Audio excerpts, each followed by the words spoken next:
What are stock indices? You may have already heard of stock indices such as the FTSE 100, the Dow Jones, or the Nikkei 225.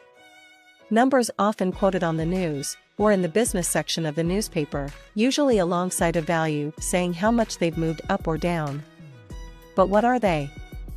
And what do they represent? A stock index is a measurement of value of a certain section of the stock market. This certain section of the stock market can be an exchange, like the Tokyo Stock Exchange or Nasdaq, a region, such as Europe or Asia, or a sector, energy, electronics, property, etc.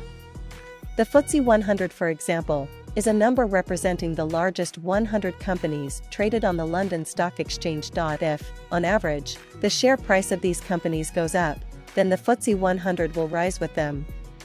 And if the share prices fall, it will drop. Why are they important? Stock indices give traders and investors an indication of how an exchange, region, or sector is performing. The ASX 200, for example, tracks the performance of 200 of the largest companies in Australia. If the ASX 200 starts to rise, then on average, these companies are performing well. A rising ASX 200 tells investors that, generally, the state of the Australian stock market is improving, and if the Australian stock market is on the up, then more often than not, the entire Aussie economy tends to be doing well.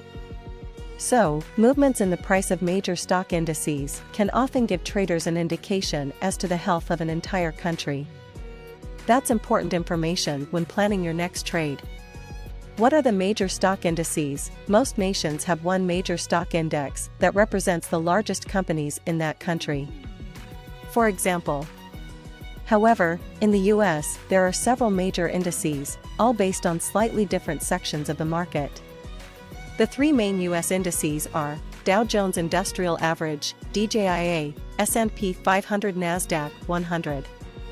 Established in 1985, the Nasdaq 100 is based on 100 of the largest non-financial companies listed on the Nasdaq exchange in New York City.